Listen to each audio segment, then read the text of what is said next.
आता बातमी आहे युद्धाची। युद्धामुळे दुबईत अडकलेले कोल्हापुरातले प्रवासी त्यांचा ग्रुप सुखरूपपणे परत आलाय। हुपरी ह्या ठिकाणी 23 जण दुबईमध्ये फिरण्यासाठी गेलेले होते। इराण इस्रायल युद्धाला सुरुवात झाल्यानंतर हे प्रवासी दुबईत अडकले। युद्ध सुरू असताना सगळ्या प्रवाशांनी युद्धाचे क्षण अनुभवले। आपलं घर, आपला देश सोडून बाहेर गेलेल्या ह्या प्रवाशांमध्ये भीतीचं वातावरण सुद्धा निर्माण झालेलं होतं। पण आज हे सगळे प्रवासी सुरक्षितपणे मूळ गावी विमानानं परतले। सगळं कुटुंब घरी पोहोचलंय, ह्याचा आनंद सुद्धा सगळेजण साजरा करतायत। राजा मारी हातकर उपरी आम्ही आता 23 जणांचा ग्रुप सुखरूप पोहोचलो इथं भारतामध्ये। बाकीचे आमच्या ग्रुप अजून 23 शिल्लक आहेत।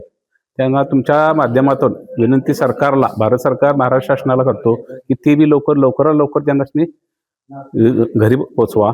आणि त्यांचं पण आनंदाचा आनंद झालाय तसं त्यांनाच पण त्यांच्या वाटणीला आनंद जाऊन देतो। पण कारण त्यांच्या घराला एवढी चिंता करत बसले लोक की बोलायचं काम की अक्षरशः फॅमिली रडत बसल्या त्यांच्या।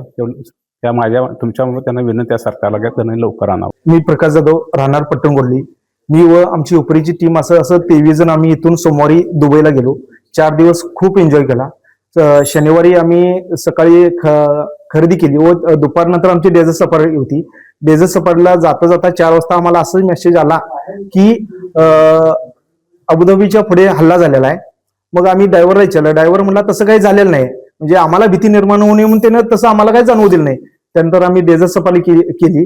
नाईट शो एक होता, नाईट शो केला, जेवण केलं। जेवण करून बाहेर येताना आम्हाला असं लक्षात आलं की तिथं आमची गाडी बाहेर गेलेली आहे। मग तो दुसऱ्या ड्रायव्हरला विचारलं, त्याने सांगितलं की लांब जुमेरला हल्ला झाला आणि तो ड्रायव्हर तिथील होता, त्यामुळे तो ड्रायव्हर परत गेलाय। मग आम्ही तसंच आलो, हॉटेलवर राहिलो।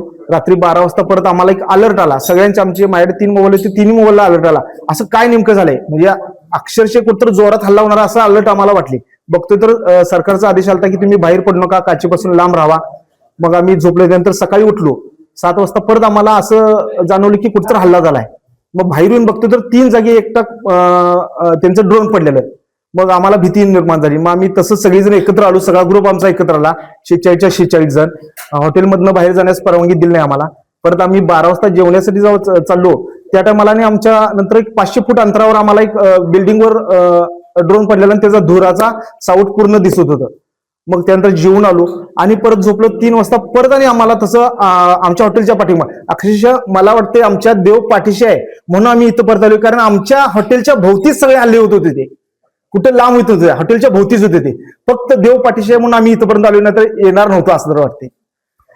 त्यानंतर आम्ही दुसऱ्या दिवशी त्या दिवशी रविवारच्या तर फ्लाईट कॅन्सल झाल्या। सोमवारी आमची फ्लाईट कॅन्सल होईल असं वाटत होतं, कारण देव आमच्या पाठीशी म्हणून आमची फ्लाईट सुदैवाने चालू होती। दुपारी आम्ही दुबईतून अबुधाबीला आलो।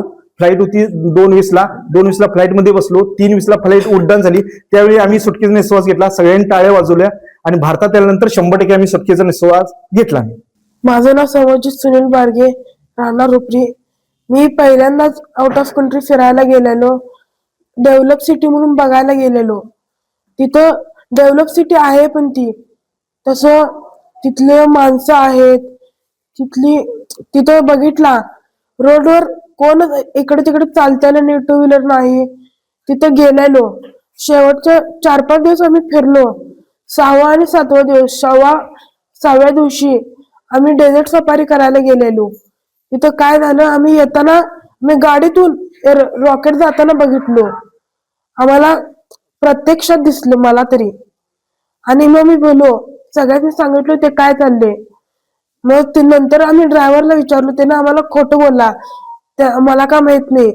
खरं आम्हाला नंतर काय आलं, आम्ही सर्च केलो। आमचा टूर मॅनेजर होता ना, त्याने विचारलो, मग तिने तिथल्या पोलिसांनी फोन केला। मग ते काय झालं, तिने म्हणले आता हल्ला झाला, भिवू नका, सतर्क राहा, फक्त लॉजच्या बाहेर पडू नका। ओके।